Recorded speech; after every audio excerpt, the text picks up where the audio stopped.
Hello and welcome. Today, we're going to explore something that often surprises English learners. Something quiet, something subtle, something powerful. We're going to talk about pronunciation, but not in the way most people expect. This is not about perfect accents. It's not about sounding native. It's not about memorizing phonetic charts. Today, we're talking about small shifts, tiny adjustments, minimal changes, and how these small shifts can create massive clarity in your English. This is what we call the pronunciation paradox, because in English, a very small effort can sometimes produce a very large result. Take a slow breath. Relax your jaw. Let your tongue rest naturally. Pronunciation improves when the body is relaxed. Now let's begin. Many English learners believe that pronunciation problems come from big mistakes. They think they need to completely change how they speak. They think they need to relearn English sounds from the beginning. But in reality, most communication problems come from very small differences, not wrong words, not wrong grammar, but tiny sound variations. A vowel that is slightly too tense, a consonant that is slightly too soft, a stress that falls in the wrong place. These are small details, but they carry a lot of meaning. And this is where the paradox begins. Small changes can create massive clarity in your English. Let's talk about why. English listeners don't hear words letter by letter. They hear patterns. They listen for vowel shape, rhythm, stress, timing. When these patterns are clear, communication feels easy. When one small element is unclear, the listener has to work harder. This extra effort is what causes misunderstanding, not because your English is bad, but because the listener's brain hesitates. Now let's slow this down. Imagine hearing a sentence where everything is correct. Grammar is correct, vocabulary is correct, structure is correct, but one vowel sounds unexpected. The listener pauses internally. That pause is tiny, but it breaks flow. Pronunciation clarity is about reducing pauses in the listener's brain, and the fastest way to do that is not by changing everything, but by adjusting a few key sounds. Now let's talk about vowels. Vowels carry most of the meaning in English. Consonants shape words, but vowels make them recognizable. If a vowel is slightly off, a familiar word becomes unfamiliar. For example, many learners pronounce English vowels using patterns from their first language. This is normal. Your brain uses existing pathways. But English vowels are often more relaxed, more central, less extreme. Small vowel shifts, not dramatic ones, make words easier to recognize. Now let's talk about consonants. English consonants are often lighter than learners expect. Many learners pronounce consonants too strongly. This can make speech sound tense or unclear.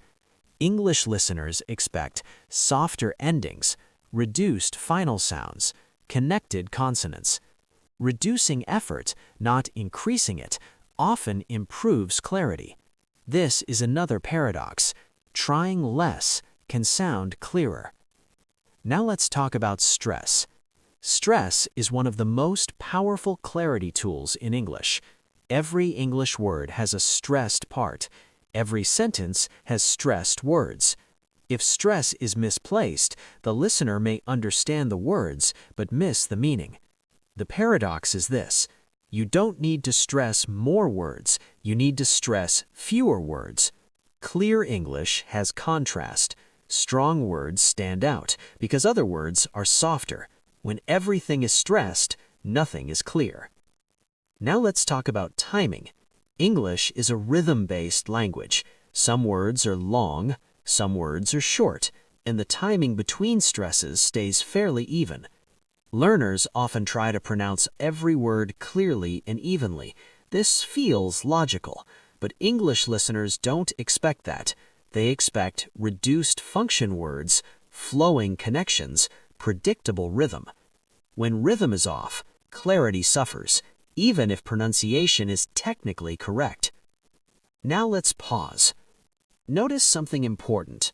We haven't talked about accents. We haven't talked about perfection. We haven't talked about copying native speakers. We're talking about clarity, not identity. You don't need to erase your accent to be understood. You need to adjust a few high-impact features. That's the pronunciation paradox. Now let's bring neuroscience into this. Your brain processes speech extremely quickly. It doesn't analyze every sound consciously. It predicts. When sounds match expectations, comprehension feels effortless. When sounds differ slightly, the brain pauses to adjust. That pause feels like confusion. Small pronunciation shifts reduce prediction errors, and that's why small changes matter more than big ones. Now let's talk about learning. Your brain learns pronunciation through contrast, not rules. It notices before and after, unclear and clear, tense and relaxed. Shadowing works well here because it gives your brain immediate comparison. You hear a sound, you produce a sound. Your brain adjusts. This adjustment is automatic. No analysis needed. Now let's slow this down again. Many learners feel overwhelmed by pronunciation. They think they have too many problems, but most learners have only a few high-impact issues. Fixing everything is impossible. Fixing 2 or 3 key sounds is powerful. That's where confidence grows. Confidence doesn't come from perfection. It comes from being understood. Now let's talk about confidence. Confidence changes pronunciation. When you are confident, your jaw relaxes, your breathing slows, your rhythm stabilizes. This improves clarity naturally. When you are tense, vowels tighten, consonants become sharp, rhythm breaks. So confidence and pronunciation affect each other. This is why calm practice matters. Now let's talk about miscommunication. Most misunderstandings are not dramatic, they are subtle. A listener asks you to repeat. They misunderstand one word. They guess incorrectly. These moments add stress, but often fixing one sound removes many misunderstandings. One vowel shift can fix 10 words. That's the paradox again. Now let's talk about natural speech. Natural English is not precise in the way learners expect. It is efficient. Sounds are reduced to save effort. Clarity comes from pattern, not detail. When learners over-articulate, they sometimes reduce clarity. Softening speech often improves understanding. Now let's pause again. Pronunciation improvement is not about working harder, it's about working smarter. Small shifts, high impact. Now let's anchor this idea. You don't need perfect vowels, perfect consonants, perfect rhythm. You need predictable stress, relaxed vowels, clear timing. That's enough. Now let's talk about listening again. Improving pronunciation also improves listening. When you adjust your own sounds, your brain becomes better at recognizing those sounds in others. Speaking and listening share neural pathways. This is why pronunciation practice improves comprehension. Now let's slow everything down again. You are not broken. Your English is not bad. Your pronunciation is not wrong. It just needs refinement. Refinement is small, but the effect is large. That's the paradox. Now let's imagine progress. After a few weeks of calm pronunciation practice, people ask you to repeat less. Conversations feel smoother. Listening becomes easier. Confidence grows quietly. No dramatic moment, just steady improvement. That is real progress. Now let's close gently. Pronunciation clarity is not a mountain. It's a path of small steps. Each step matters. Each shift counts. You don't need to change who you are. You don't need to sound like someone else. You only need to help the listener's brain work less. When listening feels easy, communication feels natural. Take a slow breath.